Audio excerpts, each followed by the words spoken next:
सुप्रभातम बच्चों, कैसे हो आप लोग? सब अच्छे होंगे ये मैं उम्मीद करती हूँ। मेरा नाम वंदना है और मैं आपकी नई शिक्षिका हूँ जो आपको संस्कृत विषय पढ़ाऊंगी। तो आओ बच्चों, आज का अध्याय हम शुरू करते हैं। बच्चों ये देखो, पुनरावृत्ति यानी कि अभी तक जो बच्चों आप लोगों ने जो कुछ भी पढ़ा होगा उसका हम एक बार फिर से पुनरावृत्ति करेंगे इस अध्याय में। अभी हम सबसे पहले ध्यान देंगे स्वर पे। स्वर यानी कि जिसे हम इंग्लिश में वॉवेल्स कहते हैं। अ, आ, ई, ई। अ से हमने पढ़ा था अश्वः। अश्व यानी कि जिसको आप बच्चों घोड़ा कहते हो हिंदी में। और आ से आम्रम। आम्रम बोलते हैं संस्कृत में, और उसको आप हिंदी में बच्चों जो आपको बहुत पसंद आता है फल, आम बोलते हो और बहुत मजे लेके खाते भी हो आप, है ना बच्चों। अब जो तीसरा हमारा अक्षर आ गया वो है ई। ई से इक्षु। इक्षु संस्कृत में बोला जाता है इसे, और हिंदी में इसे बोलते हैं ईख। आपने बाजार में जरूर देखा होगा, या अगर गांव में रहते हो या गांव आते जाते हो तो वहां पे आपने इसे खेतों में ईख के खेत भी देखे होंगे, जहाँ पे गन्ने के पेड़ आपने जरूर देखे होंगे। और बच्चों ये है ई। ई से ईशः, यानी कि संस्कृत में इसे हम ईशः बोलते हैं और हिंदी में उन्हें हम ईश्वर बोलते हैं। ईश्वर को आप जय करते हो ना बच्चों। अब आगे चलते हैं। अगला हमारा आ गया ऊ। ऊ से क्या होता है बच्चों? उद्यानम। उद्यानम यानी कि जिसको आप हिंदी में बगीचा कहते हैं, उसी को संस्कृत में क्या बोला जाता है? उद्यानम। ऊ। ऊ से ऊर्णा। ऊर्णा किसको बोलते हैं बच्चों? संस्कृत में ऊर्णा बोलते हैं और हिंदी में इसे हम क्या बोलते हैं? ऊन। जब मम्मी आपकी स्वेटर बुनती आपने देखा होगा, किससे बुनती हैं? ऊन से। ऐसे बड़े बड़े गोले आपने देखे होंगे ना उनके हाथों में, वो ऊन के गोले कहलाते हैं। ठीक है बच्चों। अब हम आगे देखते हैं री। री से क्या होता है? ऋषि ही। संस्कृत में हम बोलेंगे ऋषि ही, और इनको हिंदी में क्या बोलते हैं बच्चों? साधु। आपने देखे होंगे कभी कभी साधु आपके घरों में आते हैं, या आप कहीं पेड़ के नीचे भी कभी देखते होंगे कोई साधु बैठ के तपस्या में लीन होते हैं। साधु, उनको आपने जरूर कभी ना कभी देखा होगा बच्चों। अब आगे री। ये क्या है?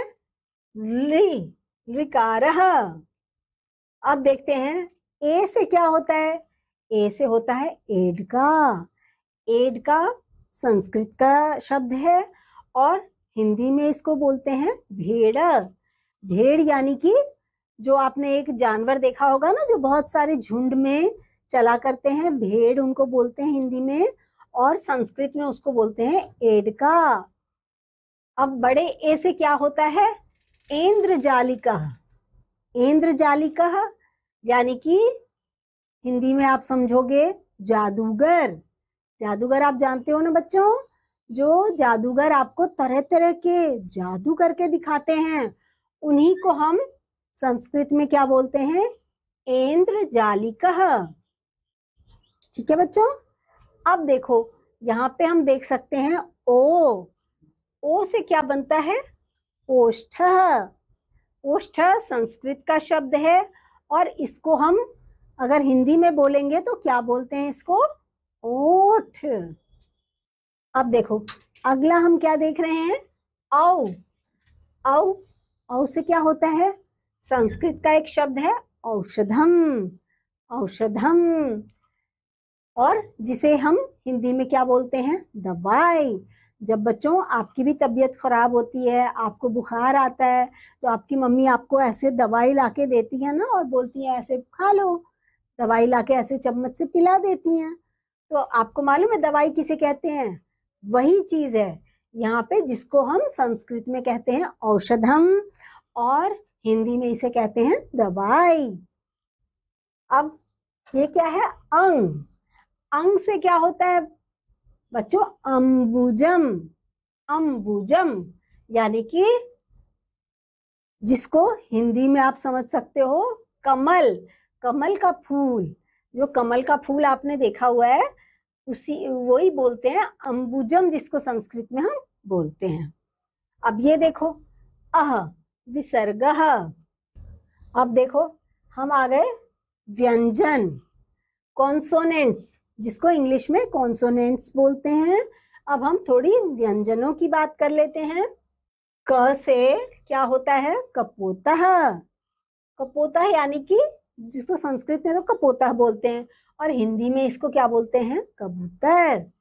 और ख से क्या होता है? खगः। खगः बोलते हैं संस्कृत में और इसे हिंदी में बोलते हैं पक्षी। और ग से क्या होता है? गर्दभः। गर्दभः यानी कि जिसे आप हिंदी में बच्चों गधा कहते हो। अब ये देखो घ से घटः। आप देखो पिक्चर में देख के आप समझ रहे होगे घटः क्या होता है, जिसे आप हिंदी में क्या कहते हो? घड़ा, जिसमें घड़े में पानी रखा जाता है और हम पानी पीते हैं। अड़ा खाली। अब यहाँ देखो च। च से क्या होता है बच्चों?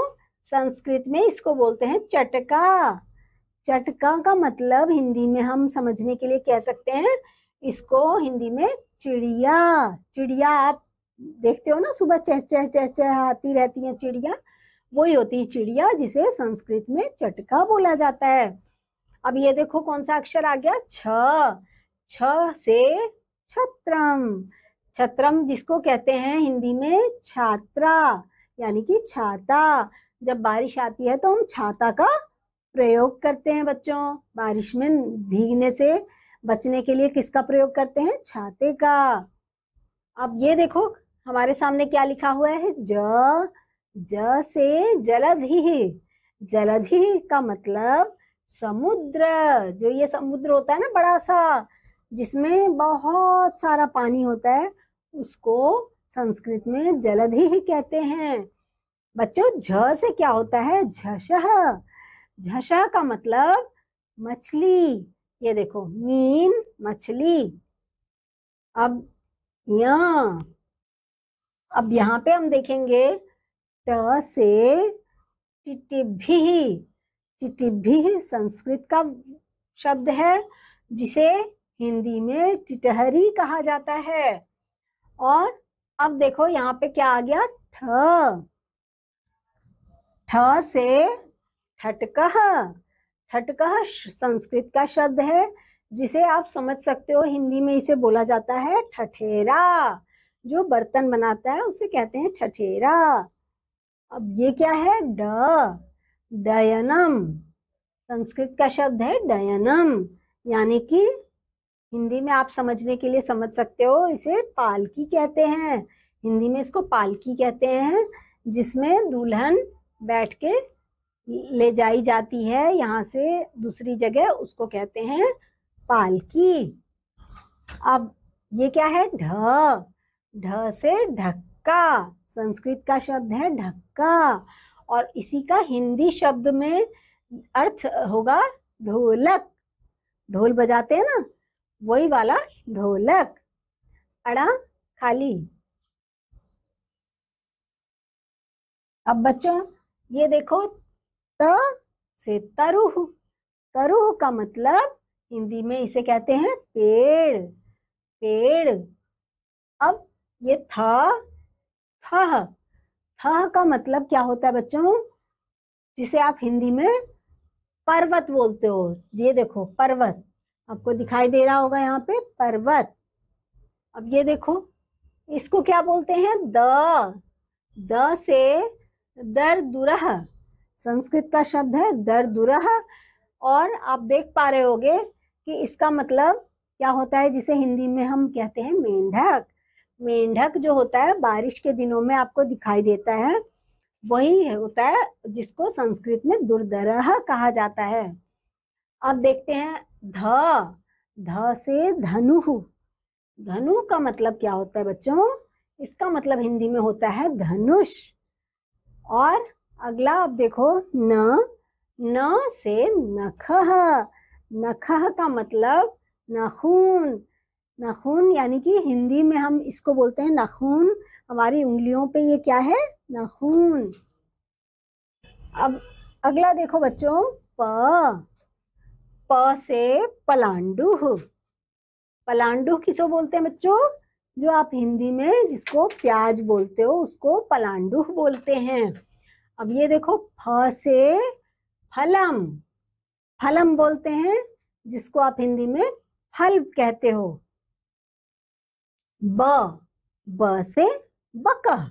बकह हुआ संस्कृत का शब्द, और इसी संस्कृत के शब्द को हिंदी में यदि हम समझना चाहें तो हम बोलेंगे बगुला। बगुला भी आपने देख रखा होगा बच्चों, है ना? अब देखो यहाँ पे आया भ से भानु।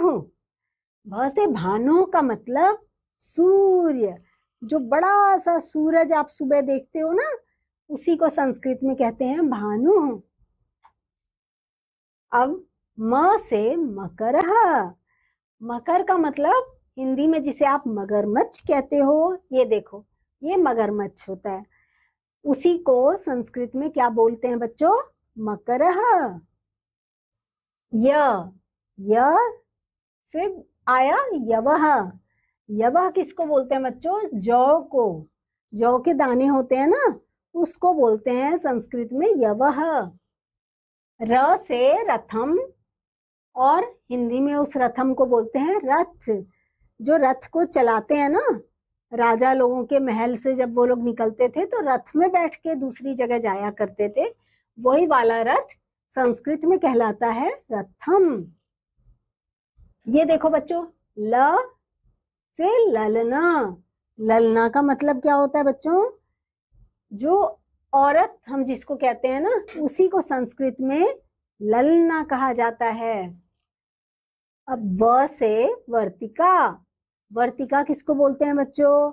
ये देखो आप इसे हिंदी में क्या बोलते हो? बत्तख। बत्तख जो होती है उसको संस्कृत में हम बोलेंगे वर्तिका। आओ बच्चों अब देखते हैं श से क्या होता है? शशकः। शशकः मतलब खरगोश। जिसको आप हिंदी में खरगोश बोलते हो ना, उसी को शशकः कहा जाता है। संस्कृत नाम उसका यही है। अब षटपदः, ये है भौरा। जिसे हिंदी में आप भौरा कहते हो ना, जो ऐसे करके घूमता है, आपने उसकी आवाज भी सुनी होगी, उसी को षटपदः बोला जाता है संस्कृत में। अब ये स से क्या है? संडकम। संडकम यानी कि जिसको आप आपके घर में भी कंप्यूटर देखा होगा, या बाहर कहीं जाते होगे, दुकानों पे जाते हो, मॉल में जाते होगे, वहां पे आपने कंप्यूटर्स देखे होंगे, उसी को संस्कृत में क्या कहते हैं? संडकम। ठीक है बच्चों। अब ह से आप देखो, ह से हस्तः, जिसको हिंदी में आप हाथ बोलते हो, उसी को संस्कृत में क्या कहा जाता है? हस्तः। यहाँ पे देखो बच्चों क्ष। क्ष से क्या होता है? क्षीरम। क्षीरम जिसका हिंदी में क्या मतलब निकल के आता है, और उसका हिंदी का नाम है दूध। दूध पीते हो ना बच्चों आप सभी लोग, तो आप अच्छी तरह समझते होगे दूध। और उसी दूध को संस्कृत में उसका नाम क्या दिया गया है? क्षीरम। त्र्यंबकम। त्र्यंबकम बोलते हैं और उसी संस्कृत में, और उसका हिंदी में क्या मतलब होता है? शंकर। शंकर जी को संस्कृत में कहा जाता है त्र्यंबकम। ठीक है। अब देखो यहाँ पे है ज्ञानी। और ज्ञानी मनुष्य की, ये आप तस्वीर देख सकते हो, ज्ञानी, और उसको हिंदी में भी हम ज्ञानी ही बोलते हैं। अब यहाँ पे देखो श्र। श्र से श्रमिकः, श्रमिकः, श्रमिकः का मतलब हिंदी में क्या होता है? मजदूर, जो मकान बनाते हैं हमारे लिए या हमारे लिए और अन्य प्रकार के काम करके हमें देते हैं, मजदूर उनको ही बोला जाता है। वो जो काम करने वाले लोग होते हैं उनको मजदूर कहा जाता है, और उन्हें संस्कृत में क्या कहा जाता है बच्चों? श्रमिकः। तो बच्चों अभी तक आपने देखा कि हमने पुनरावृत्ति करी, जो हमने अभी तक पढ़ा था, समझा था, उसकी एक बार हमने रिवीजन कर ली। अब हम अगले पाठ पर दूसरे दिन मिलेंगे। तब तक के लिए बच्चों बाय बाय।